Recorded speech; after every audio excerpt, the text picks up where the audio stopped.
You always have dreams as a child of what you want to do, but you never, like at 13 or 14, you don't say to yourself, I want to be in the biggest rock and roll band in the world, because you have to make a living and you have to go and work on building sites and all the rest of it.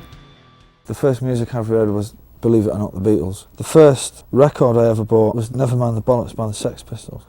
The first band I ever used to go and buy their records religiously and read their interviews and go to the gigs was The Jam.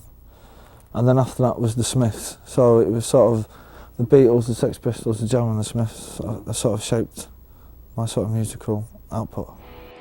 I was doing absolutely nothing. I could play guitar. I wasn't in a group, but I was a roadie. I didn't know anybody else who could actually play a musical instrument, and I've been messing about writing and stuff. I wrote them down on pieces of paper and that was it. I sort of just folded them all up and stuck them in a drawer in my bedroom, and that was it. And sort of forgot about them. They're probably still there actually. It took me till I was about maybe 16, 17 or 18 or something to realise that I was absolutely useless at everything else, except for playing guitar and writing words. And I'm actually still pretty useless at writing words. Oasis were Oasis before I joined. I was actually the last person to join. Bonehead and Liam used to write songs between them. I'd known Bonehead for years and Griggs, and they never bothered to tell me that they could actually play any stuff. So I never done nothing with them. I'm not really sure how Bonehead, Griggsy and our kid came to form the band, because I was over here touring when I was a roadie and stuff like that. I just sort of gatecrashed it, if you like, in about 1991. In fact, they still haven't told me how they came to form a group.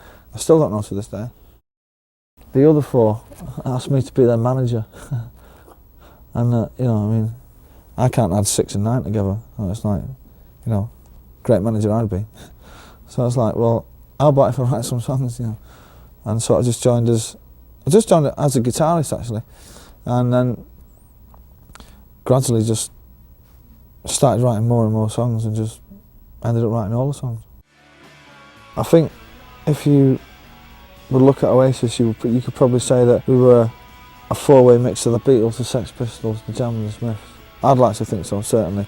We've never claimed to be innovative or anything like that. We'll take music from anyone and from anywhere, and we'll take influences and then we'll turn it around and make it our own. People probably won't realise it, but I like a lot of dance music. I like a lot of rap bands. But you probably wouldn't hear that in the music.